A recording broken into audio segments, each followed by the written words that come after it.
I put the mock-up petticoat on the half-scale dress form.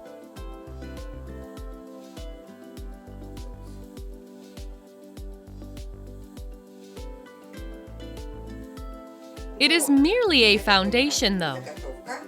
The next thing I need to do is add gores to give the skirt its proper shape and volume and form beautiful folds. I draw a gore piece on the writing board. I can only calculate the length of its top edge at this stage. When I was cutting the petticoat, I divided its front piece into 5 parts and marked 1 gore from the side seam of either back piece.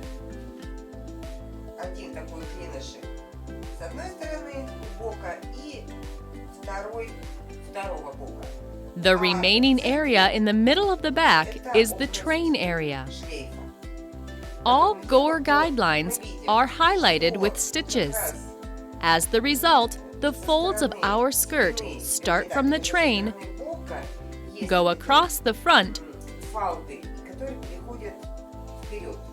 and stop near the opposite side of the train on the other half of the back.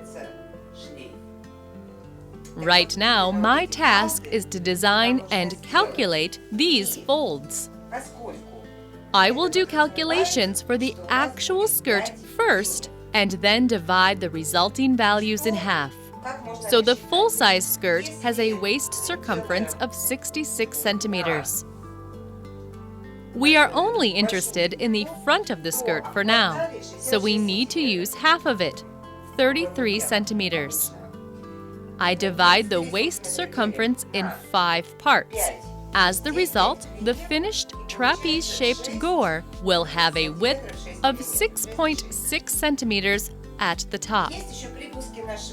I add 1.2 centimeter seam allowances to this width and get a total of 9 centimeters.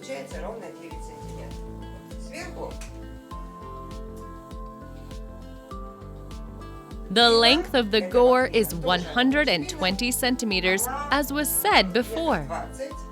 I divide these values in half for my mock-up. The gore will have a width of 4.5 centimeters at the top, and its length will be 60 centimeters. We have approached the key question. How wide should the gore be at the bottom to create the desired volume and fullness? This is another situation which shows how important mock-ups are. First of all, let us determine the diameter of the petticoat with a 3-meter-long bottom hoop.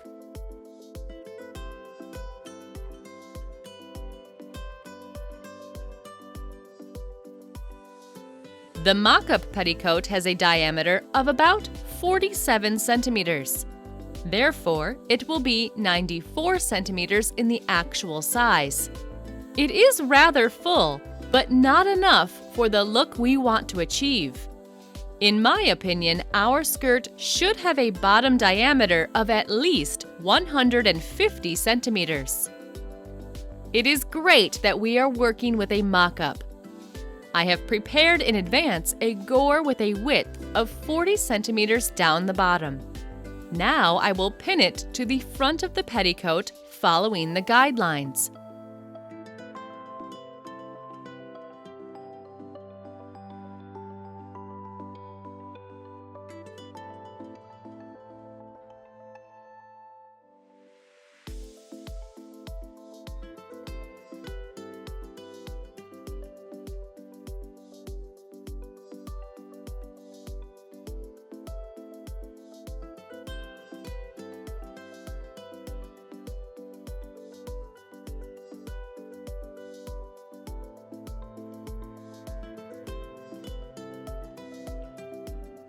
Form one of the 5 folds and see how it affects the fullness of the skirt.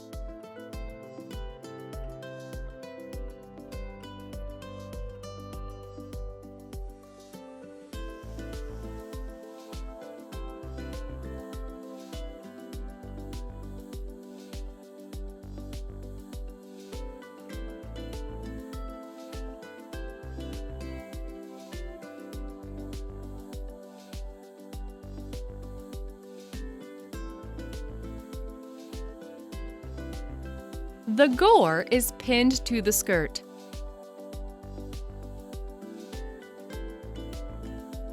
Frankly speaking, I think it needs to be made fuller than this.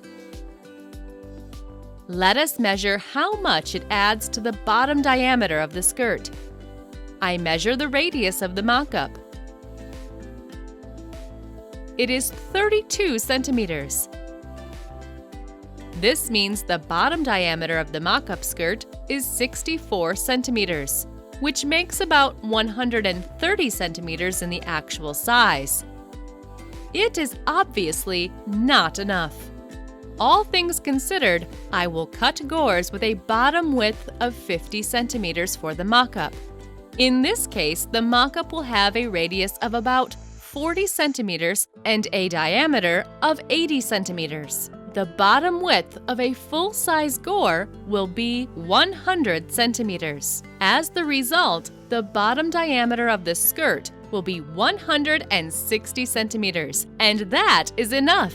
The face layer will additionally increase the volume of the skirt. By the way, there is a special trick which is often used during photo shoots to make the skirt appear a little fuller visually.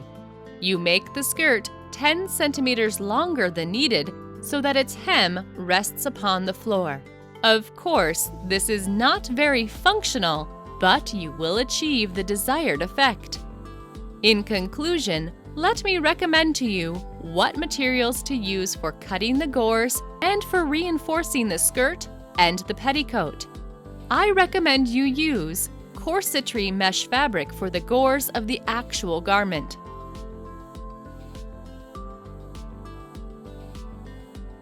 My mock-up gores will be cut from regular hard mesh fabric typically used in petticoats. As you understand, you are likely to adjust the mock-up and apply some changes in the process.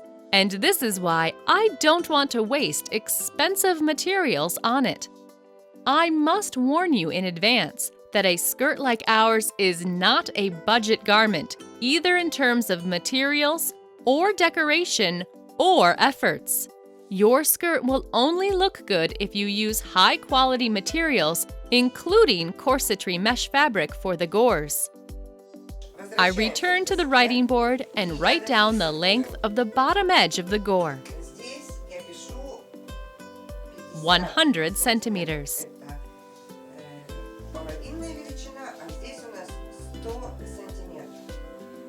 It is obvious that a gore with a width of 100 centimeters down the bottom needs to be reinforced very well in order to hold its shape.